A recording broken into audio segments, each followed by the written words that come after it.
For decades, the file on Sergeant Warren's platoon was sealed by military bureaucracy.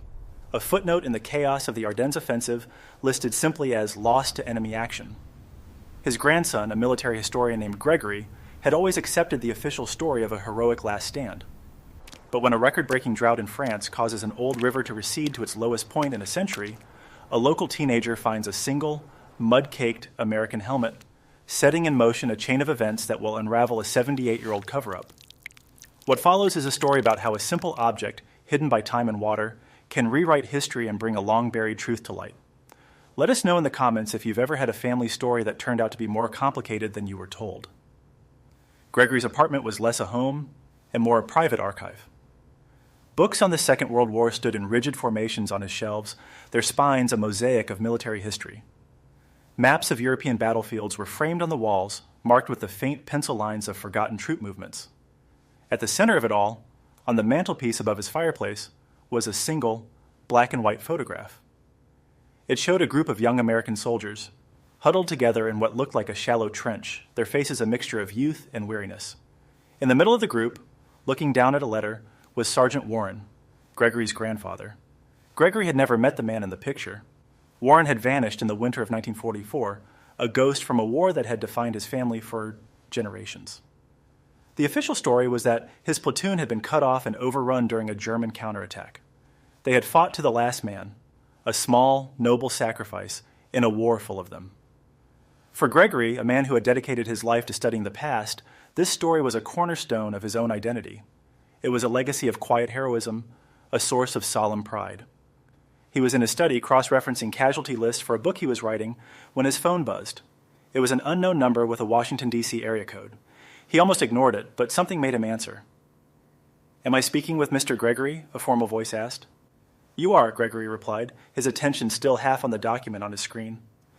"Mr. Gregory, my name is Major Thompson. I'm with the U.S. Army's Past Conflicts Repatriation Command. I'm calling you about your grandfather, Sergeant Warren." Gregory sat up straight, his focus snapping entirely to the phone call. The command was responsible for identifying and returning the remains of soldiers from past wars. A call from them after nearly 80 years could only mean one thing.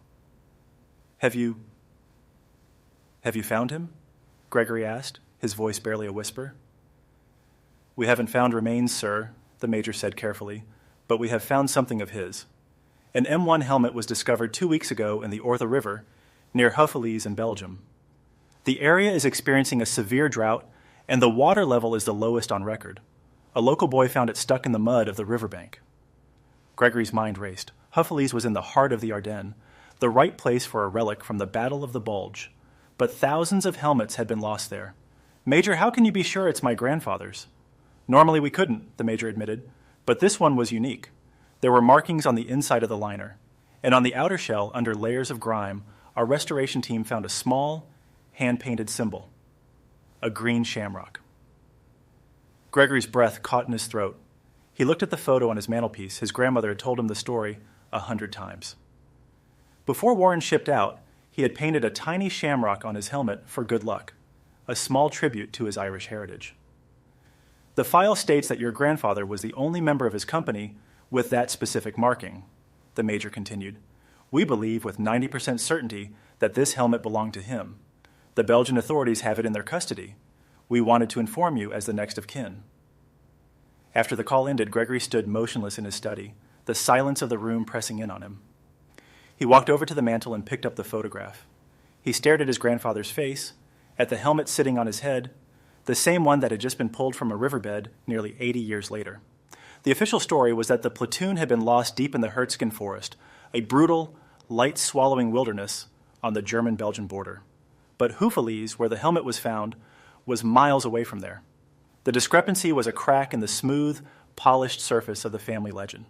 A historian's instinct, sharp and undeniable, began to burn within him. The story he had accepted his entire life was wrong. And with a single mud-caked helmet as his guide, he knew he had to find the right one. Within the hour, he was online, booking a flight to Brussels. The flight over the Atlantic felt like a journey through time. Gregory spent the hours poring over digital copies of maps from 1944, his laptop screen glowing in the darkened cabin.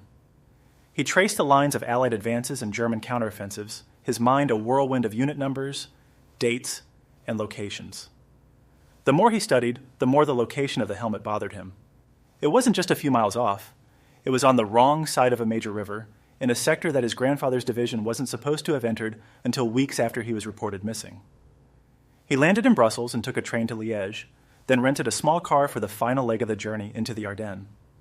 The countryside was beautiful, rolling hills and dense forests that belied the violence they had witnessed. He arrived in the small town of Bastogne and checked into a modest hotel. His first stop was the local gendarmerie, a small, tidy building of gray stone. A polite, middle-aged officer led him to a secure room in the back. There, on a plain metal table, sat the helmet. It was clean now, the mud and grime carefully removed, but its age was evident in the dents and scratches that scarred its surface. Gregory put on the pair of white gloves the officer offered him and picked it up. It felt heavier than he expected, a weight of both steel and history. He turned it over, and there it was. Faded but unmistakable, a small, hand-painted green shamrock. "It's his," Gregory said, the words catching in his throat. It was the first tangible connection he'd ever had to the man in the photograph, a direct link across the chasm of 80 years. The officer nodded sympathetically. "The boy who found it, he was fishing with his father. The river is very low, the lowest my father has ever seen it. He found it wedged between some rocks." "Can you show me where?" Gregory asked. The officer unfolded a large, detailed map of the region and pointed to a spot along the winding blue line of the Orthe River. "Right here, about 10 kilometers north of Houffalize." Gregory stared at the map, his historian's mind kicking into high gear. He pulled a folded printout from his bag, a copy of the official U.S. Army map detailing his grandfather's last known position. He laid it next to the officer's map. "This is the problem," Gregory said, tracing a line with his finger. According to this, the official record, Sergeant Warren's platoon was declared lost here. He pointed to a densely wooded area marked Hertzgen Forest. "That's a good 15 miles east of where this helmet was found. They are on two different sides of the front line as it existed in December 1944. What was his helmet doing here?" The officer leaned over, studying the two maps. He shrugged. "Monsieur, the battle was chaos. Men were scattered. Records were lost. Perhaps the official report was simply mistaken." "Perhaps," Gregory said, though he didn't believe it. A 15-mile error was more than a simple mistake. It was a different story altogether. The officer, seeing the intense look on Gregory's face, seemed to take a professional interest.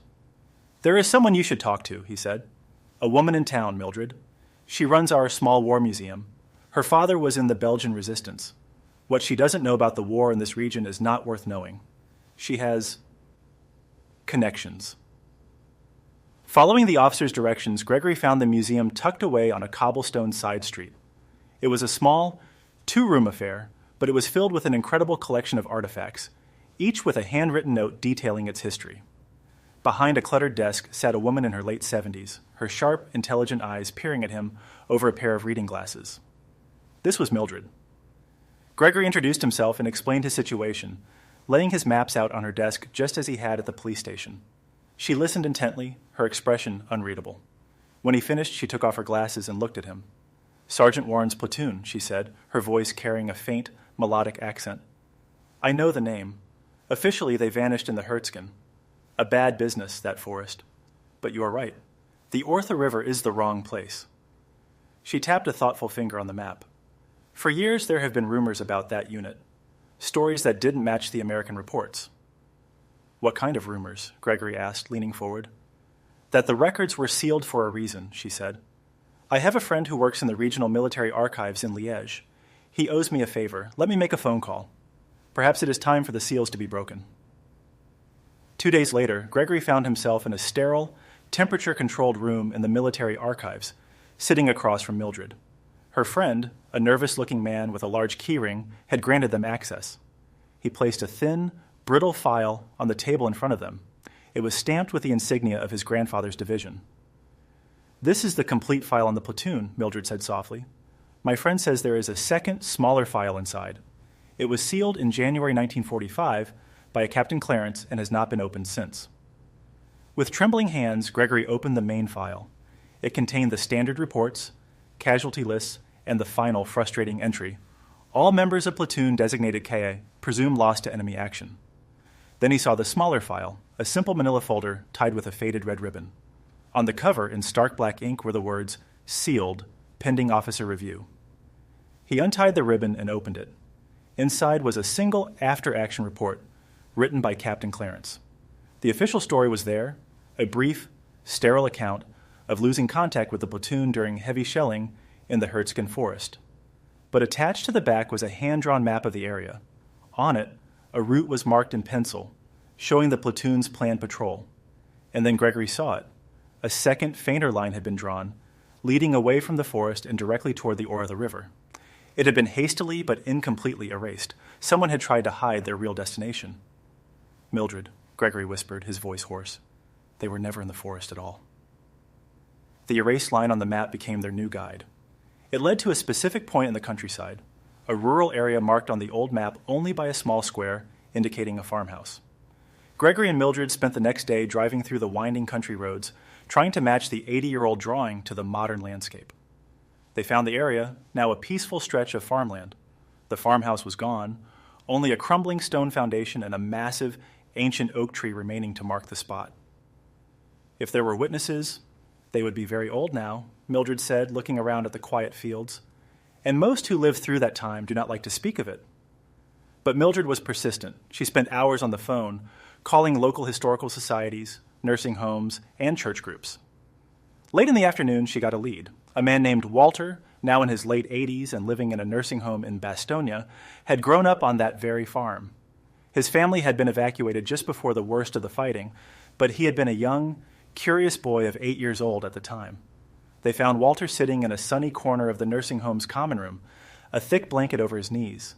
His eyes were cloudy with age, but they lit up with a spark of memory when Mildred mentioned the farm. At first he was hesitant, waving his hand dismissively. "So long ago," he murmured. "The war. It is best to forget." Gregory sat down across from him, speaking gently. "Walter, my grandfather was a soldier here, an American sergeant.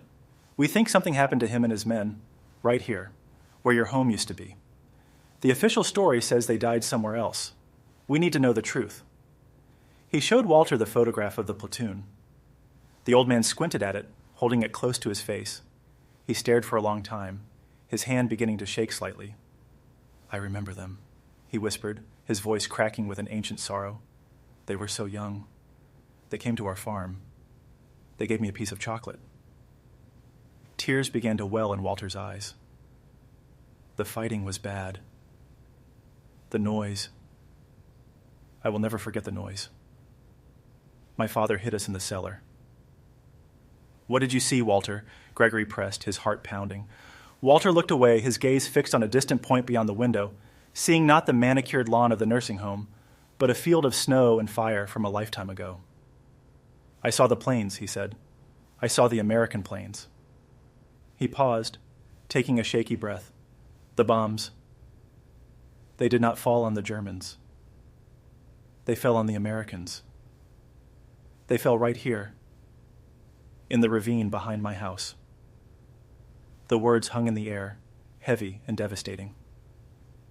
"It was a mistake," Walter sobbed, covering his face with his hands. "A terrible mistake. The shelling, it wasn't German.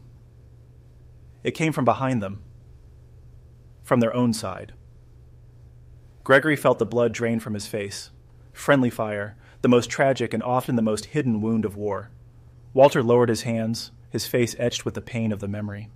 "After it was over, it was so quiet. My father kept us in the cellar for a day, but I peeked out. I saw an American officer, a captain. He came in a jeep with another soldier. He looked at the ravine. He did not call for help. He just looked. Then he got back in his jeep and drove away very fast. I never saw another American soldier in that field again." There it was. The entire, ugly truth. The platoon hadn't been lost to the enemy. They had been killed by their own artillery, and Captain Clarence, the officer on the scene, had surveyed the catastrophe and made a choice. Instead of reporting the disastrous error, which would have ended his career, he buried it. He falsified the report, created a story about a last stand in a distant forest, sealed the evidence, and left Warren and his men to be forgotten in an unmarked grave, victims not of the enemy, but of a cover-up. Gregory and Mildred worked through the night, compiling everything they had found: the helmet, the official file with its sealed report and altered map, and a carefully videotaped statement from Walter. They sent the package to Major Thompson at the Repatriation Command. The wheels of military justice, though slow, began to turn. An official investigation was launched. A team of forensic archaeologists was sent to the ravine behind the old farmhouse foundation. Just as Walter had said, they found what was left of Sergeant Warren's platoon. The shell fragments they unearthed were American. A year later, Gregory stood in the solemn quiet of Arlington National Cemetery. The sky was a crisp, clear blue. Before him were rows of newly placed white headstones. The remains of his grandfather and the men of his platoon had finally been brought home. Captain Clarence's cover-up had been officially exposed, a dark stain on an otherwise distinguished military record. The files were unsealed, and the truth was now a permanent part of the historical record. Gregory placed a hand on his grandfather's headstone. The heroic myth he had grown up with was gone, replaced by something far more tragic, but infinitely more true. His search, sparked by a helmet pulled from a muddy river, had ended here. He hadn't just uncovered a historical fact. He had reclaimed the names and the honor of men who had been deliberately erased. He had brought his grandfather home. If you were in Captain Clarence's position, facing a career-ending mistake in the middle of a war, could you understand the choice he made, even if you don't agree with it? We share stories like this every week, uncovering mysteries from the past. If you found this story compelling, consider subscribing and joining our community of history lovers.